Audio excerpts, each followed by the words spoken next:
Hello students, I am Nitin from winner class students. आज हम लोग पढ़ने वाले हैं थर्मल प्रॉपर्टीज ऑफ मैटर का एक और इम्पॉर्टेंट टॉपिक जो है ट्रांसमिशन ऑफ हीट।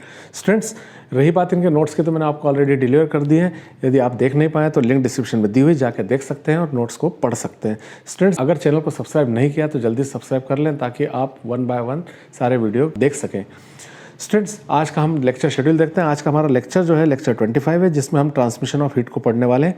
यदि प्रीवियस लेक्चर नहीं देखा है तो लिंक डिस्क्रिप्शन में दी हुई, जाकर देख सकते हैं ताकि इसको बेहतरी से समझा जा सके। सो स्टूडेंट, बिना देरी किए शुरू करते हैं ट्रांसमिशन ऑफ हीट को।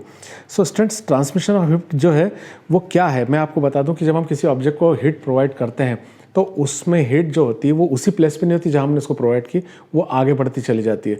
तो हीट का आगे बढ़ जाना, किसी ऑब्जेक्ट्स में आगे बढ़ जाना, वो तीन तरीके से होता है। वो तीन तरीके जो होते हैं, एक यहाँ मेंशन किया है मैंने कंडक्शन, दूसरा कन्वेक्शन और रेडिएशन। अब बात यह है कि ये काफ़ी डिटेल टॉपिक्स हैं, तो हम लोग सबसे पहले आज हम कंडक्शन को देखेंगे। कंडक्शन के जितने फैक्ट्स हैं, उसकी जितनी टर्म्स हैं, उन सबको स्टडी कर लेंगे। जब ये कंप्लीट हो जाएगा तो फिर हम कन्वेक्शन पे आएंगे और कन्वेक्शन को भी इसी तरीके से पढ़कर लास्ट में हम रेडिएशन पे पहुंचेंगे। फिर इनके लॉजिक क्वेश्चंस को भी देखेंगे। सो स्टूडेंट्स, यहाँ पे हम सबसे पहले शुरू करते हैं कंडक्शन। अब कंडक्शन देखिए स्टूडेंट्स क्या है। सपोज ये एक हमारे पास कंडक्टर है, मैंने इसको इस टिप के पास हीट को प्रोवाइड की, तो हीट यहाँ से फ्लो करना स्टार्ट करेगी और अप टू एंड तक फ्लो करेगी। ये बात बिल्कुल ठीक है कि यहाँ जहाँ मैं टेम्परेचर प्रोवाइड करा रहा हूँ वहाँ हीट सबसे ज़्यादा होगी, लेकिन धीरे धीरे हीट आगे बढ़ेगी। लेकिन जितना टेम्परेचर यहाँ होगा उतना टेम्परेचर लास्ट एंड पे नहीं होगा। तो ये कैसे हुआ है, तो ये कैसे होगा स्टूडेंट्स, आपको मैं प्रैक्टिकली बताता हूँ कि मान लीजिए ये कई एटम से मिलकर बना हुआ है। पहले जिन एटमों को हमने हीट प्रोवाइड की, वो एटम अपनी हीट अपने नेबर एटम को दे देगा, नेबर एटम अपने नेबर एटम को देगा। इस प्रकार से हीट नेबर एटम से होते होते आगे की ओर बढ़ना शुरू हो जाएगी। वही यहाँ पर मैंने यहाँ मेंशन किया हुआ है। देखिए, हम लैंग्वेज को देखते हैं ताकि ये क्लियर हो जाए। Conduction, when substance is heated every molecule tends over its heat to next molecule. हर मॉलिक्यूल अपनी हीट नेक्स्ट मॉलिक्यूल को दे देता है and thus heat flows from one end to other end of the substance. इसलिए heat जो होती है वो एक मॉलिक्यूल से दूसरे मॉलिक्यूल की ओर बढ़ने लगती है, आगे की ओर चलने लगती है। So this mode of transfer of heat is known as conduction. और स्टूडेंट्स देखिए, डायग्राम आपको और ज़्यादा क्लियर कर देगा। यहाँ डायग्राम में मैंने देखिए बताया कि ये एक पूरा सब्सटेंस है जिसको हम बनाए, और यहाँ पर जो आपको स्पेरिकल वे में दिख रहा है सर्कुलर, ये जो है मैंने मॉलिक्यूल्स बनाए। अब देखिए, मैंने इस एंड पे यदि हीट दी है तो पहले मॉलिक्यूल को हीट मिल रही है, वो हीट अपने नेबर मॉलिक्यूल को दे रहा है। देखिए यहाँ पे एरो दिखा रहा हूँ मैं इसको, और ये अपने नेक्स्ट मॉलिक्यूल को दे रहा है। इस प्रकार से हीट देखिए आगे बढ़ती चली जा रही है। देखिए स्टेप बाय स्टेप आगे बढ़ रहा है हीट, और अप टू लास्ट तक वो आ जाता है। सो स्टूडेंट्स, हम यहाँ देखें कि when substance is heated every molecule tends over its heat to next molecule. देखिए, जब हम किसी सब्सटेंस को हीट करते हैं तो अपना जो मॉलिक्यूल हीट को गेन कर रहा है वो अपने नेबर मॉलिक्यूल को हीट ट्रांसफर कर रहा है। तो नेक्स्ट मॉलिक्यूल को हीट ट्रांसफर कर रहा है तो हीट हमें आगे बढ़ती चली जा रही है। इस तरीके से हीट का आगे बढ़ना ही कंडक्शन होता है स्टूडेंट्स। तो आपको ये कंडक्शन क्लियर होगा कंडक्शन क्या है। तो इस तरह का मॉड है हीट ट्रांसमिशन का, जिसमें मॉलिक्यूल अपनी हीट को नेक्स्ट मॉलिक्यूल तक ट्रांसफर करता है। अब ये जो होता है स्टूडेंट्स, ये तीन तरीके से इसमें हम कैटेगराइज कर सकते हैं सब्सटेंस को कि ये ट्रांसमिशन किन किन में किस प्रकार से होता है। तो देखिए, पहले गुड कंडक्टर ऑफ हीट। कुछ ऐसे सब्सटेंस भी होते हैं स्टूडेंट्स जिसको हम हीट देते हैं तो उसमें हीट बहुत बेहतर तरीके से एक से आगे अपने पाथ पर चलती है, यानी उसमें बेहतरी के साथ हीट ट्रांसफ़र होने लगती है। कुछ ऐसे होते हैं जिनमें मुश्किल के साथ हीट ट्रांसफ़र होती है, इजीली नहीं होती है। और कुछ ऐसे होते हैं कि जहां हमने हीट आगे दी उससे हीट आगे ही नहीं बढ़ पाती, क्योंकि वो बिल्कुल भी अलाउ नहीं करते हैं आगे हीट को पास करना। तो तीन प्रकार की जो हमारी कैटेगरीज है वो हम यहाँ देखेंगे।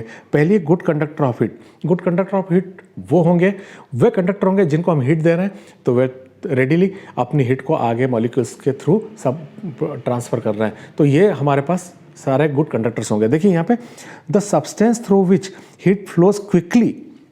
हीट आगे जा रही है और बहुत तेजी से जा रही है, हीट फ्लोज क्विकली।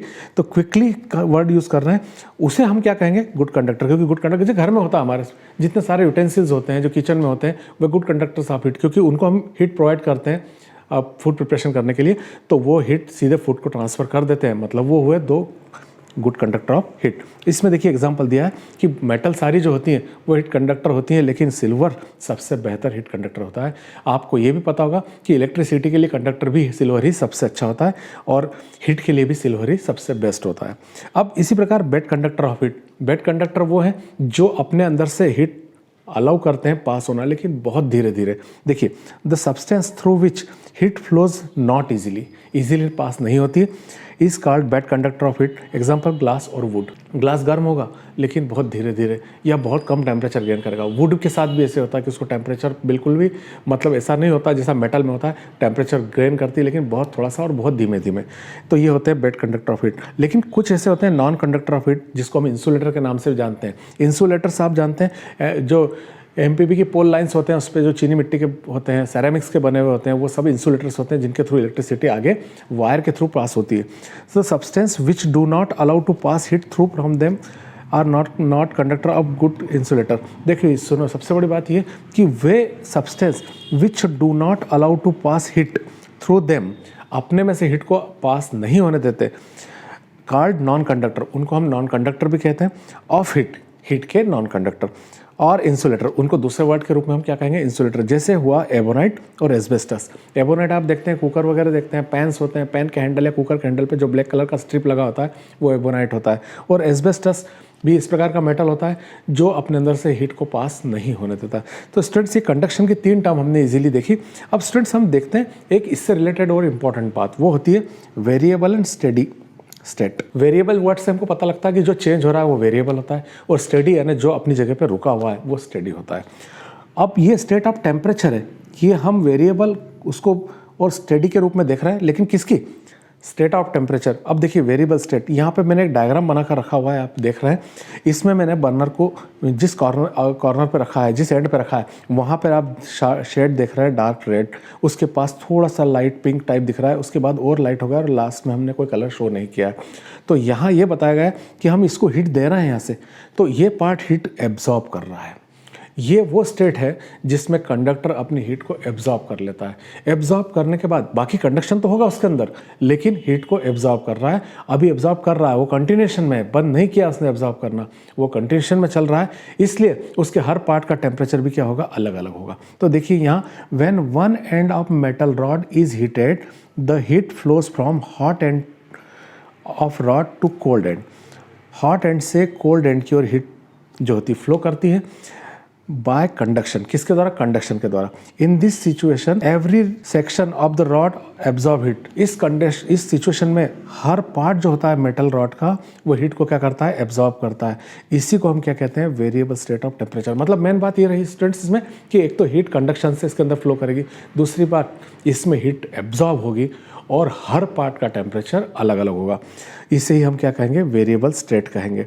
सो इसको हम यदि एक छोटी डेफिनेशन के रूप में देखें, the state of substance in which every section of rod absorb heat is known as variable state of temperature. Variable state of temperature से कहेंगे। अब स्टेडी स्टेट। अब स्टेडी स्टेट क्या है, स्टेडी स्टेट जो होती है वो इनिशियल स्टेट नहीं है। हम किसी जो है कंडक्टर को गर्म कर रहे हैं, लगातार हीट दे रहे हैं उससे, तो हीट उसके मतलब कंडक्शन के थ्रू वन एंड से दूसरी एंड की ओर चली जा रही है। तो क्या हो रहा है कि उसका टेम्परेचर चेंज हो रहा है। सो एक कंडीशन ऐसी आती है कि अब वो हीट एब्जॉर्ब करना बंद कर देता है, और उसके हर पार्ट का टेम्परेचर कांस्टेंट हो जाता है। यहाँ पे ध्यान देने की बात यह है कि ये ना सोचें आप कि हर पार्ट का टेम्परेचर सेम है। जहाँ जितना टेम्परेचर है वो उतना वहीं कांस्टेंट रह जाता है, क्योंकि अब इसने हीट को एब्जॉर्ब करना बंद कर दिया है। सो स्टूडेंट, वो वाली जो स्टेट है वो हमें स्टेडी स्टेट कहना पड़ती है, और उसे हम स्टेडी स्टेट ऑफ टेम्परेचर कहते हैं, क्योंकि यहाँ पर टेम्परेचर जो है बढ़ नहीं रहा है और हीट भी एब्जॉर्ब नहीं हो रही है, और हर पार्ट का टेम्परेचर अलग अलग है। So when one end of metal rod is heated, then after some time the temperature of every section of rod becomes constant. हर सेक्शन का टेम्परेचर क्या हो जाता है, कांस्टेंट हो जाता है, and no heat is absorbed by any section of rod. और अब इसमें हम कंडक्टर के किसी भी सेक्शन में हीट को एब्जॉर्ब नहीं करवा पा रहे हैं, वो हीट को एब्जॉर्ब नहीं कर रहा है। This state of temperature is known as steady state of temperature. इसे हम स्टेडी स्टेट कहते हैं। आई थिंक दोनों, तो एक मेन जो इसका हमने कंक्लूजन निकाला वो ये है कि वेरिएबल स्टेट में हीट एब्जॉर्ब होती है और स्टेडी स्टेट में हीट एब्जॉर्ब नहीं होती है। सो स्टूडेंट्स, आई थिंक ये आपको समझ में आ गया होगा। थ्योरेटिकल पार्ट था, इजी समझ में आया होगा। मिलते हैं नेक्स्ट वीडियो में। Till then stay blessed and good bye.